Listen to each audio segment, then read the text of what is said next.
Fíjate que no todas, pero una buena parte de la obra de Molière sigue siendo extraordinariamente contemporánea.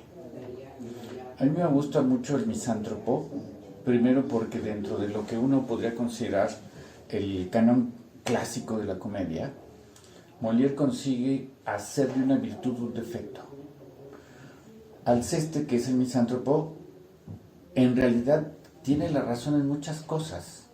O sea, y fíjate en la maestría de Molière, critica la hipocresía, pero también critica la soberbia del que critica la hipocresía. O sea, es una obra en ese sentido muy compleja, porque al principio uno dice, ¿por qué está tan enojado con su amigo? Que ya no es su amigo. Y cuando uno lo oye, de pronto uno dice, no, creo que se está exagerando. Y sin embargo lo sigue oyendo y ve la hipocresía que lo rodea, todo este mundo de falsas amistades, como el Facebook, ¿no? O sea, uno tiene Facebook y de pronto dices, ay, tengo 3,000 amigos. No son tus amigos. O sea, uno se engaña si piensa que son sus amigos. Y claro, Facebook te avisa de los cumpleaños y felicitas, no a todos, pero a mucha gente. Y de pronto se crea así esta falsa ilusión, ¿no? Otra de las cosas que a mí me parece que mantienen esta vigencia, y tú debes haberlo comprobado, en estrenos o en placas, de pronto todos son amigos y todo es maravilloso, y apenas empieza el cóctel ya la gente empieza a hablar mal. Pero salen los actores y no, todo es dicha y todo.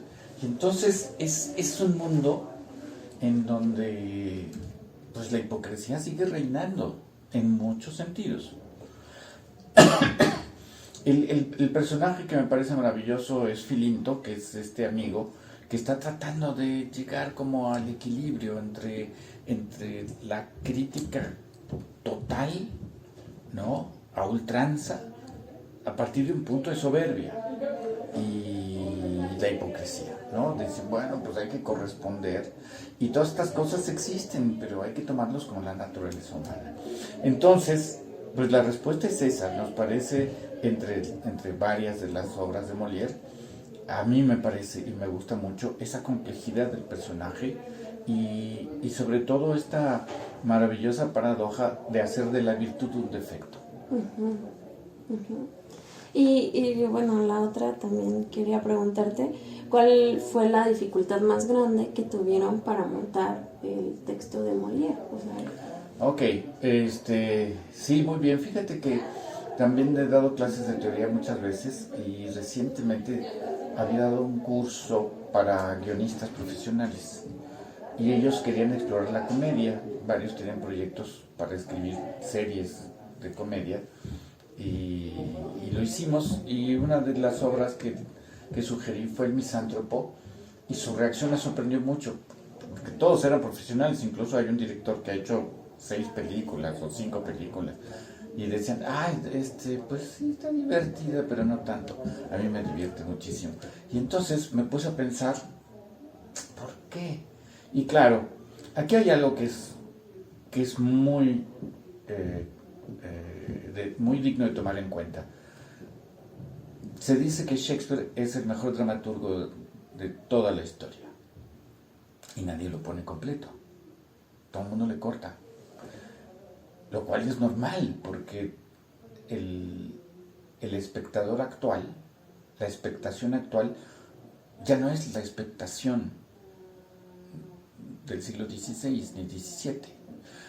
Entonces, que es siglo XVII ya bastante más avanzado, tampoco es esa expectación. Entonces, claro, lo fui pensando y dije, no, tenemos que cortarle cosas. Entonces, eso fue la primera, ¿no? Hacer un texto más ligero que no perdiera la claridad.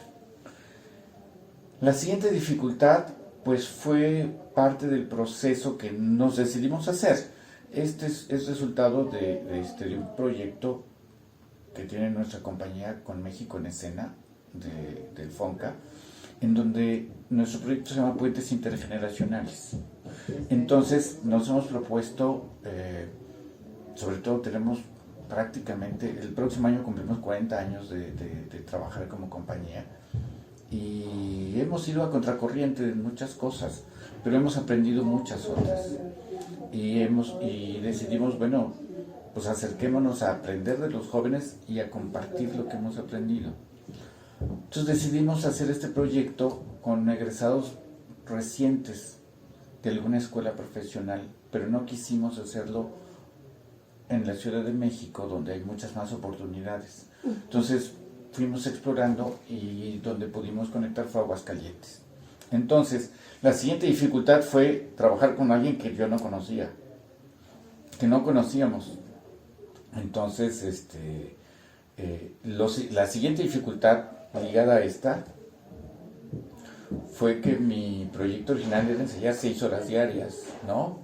Esta cosa de los chilangos que tenemos, que pensamos que la provincia no tiene nada que hacer y, ¿no? Pues no, son tan ocupados como nosotros. Entonces todos estos muchachos, aunque tienen poco de haber salido, pues trabajan para mantenerse. Entonces, cuando, vamos a vernos, no, a esta hora no puedo, ya. Entonces, de mis 6 horas diarias quedaron 2:30.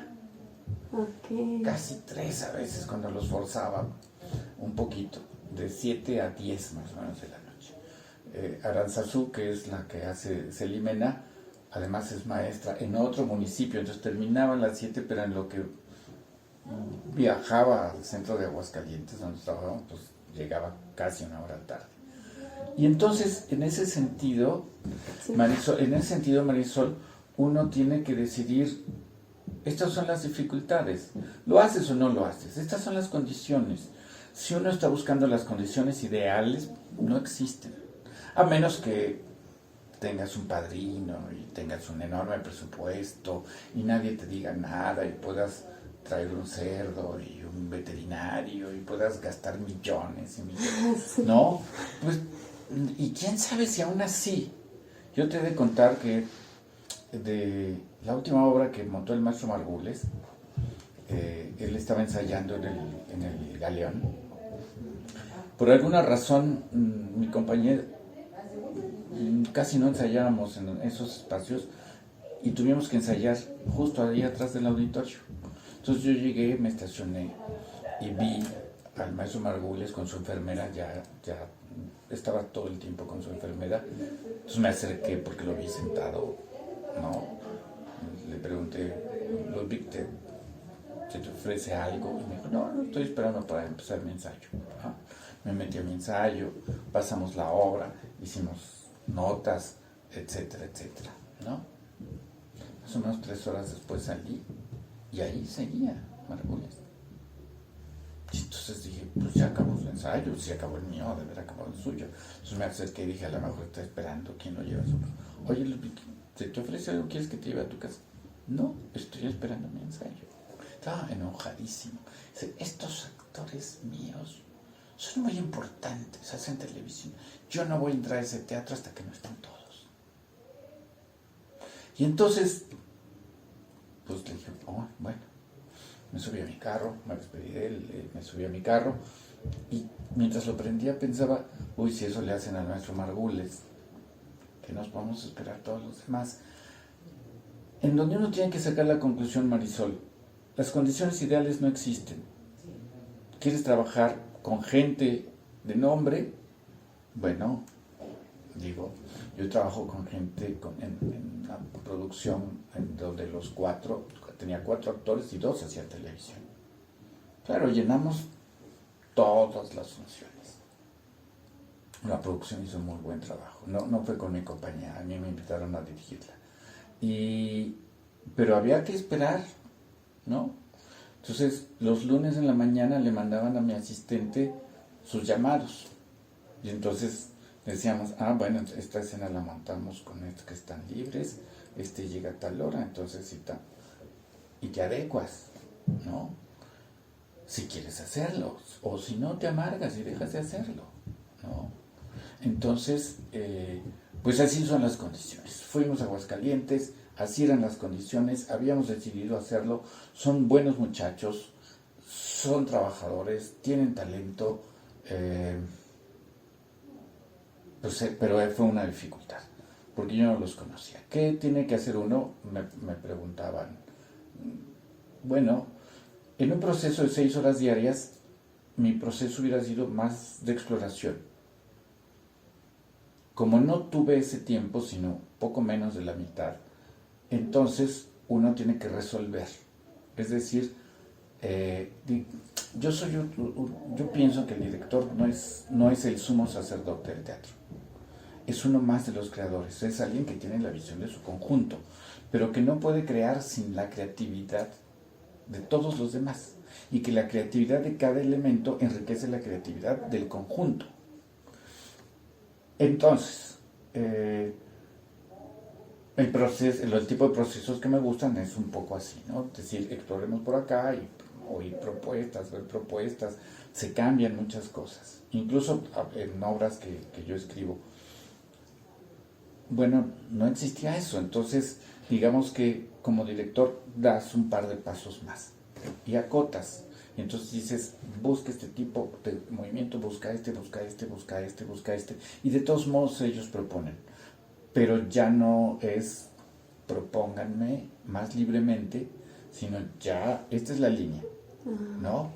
Tienes que buscar una corporalidad que distinga personaje 1 de personaje 2. Este es gordo, cómo camina el gordo, este es no sé qué, ¿no? En fin. Entonces, digamos que es pues adecuarse a la circunstancia, ¿no? Que es parte de una dificultad, pero que al final es gozoso. Mano sobre la tuya. Pongo mi mano sobre la tuya. Para hacer esto que no puedo hacer solo. Para hacer esto que no puedo hacer solo. El misántropo. El misántropo. Mierda.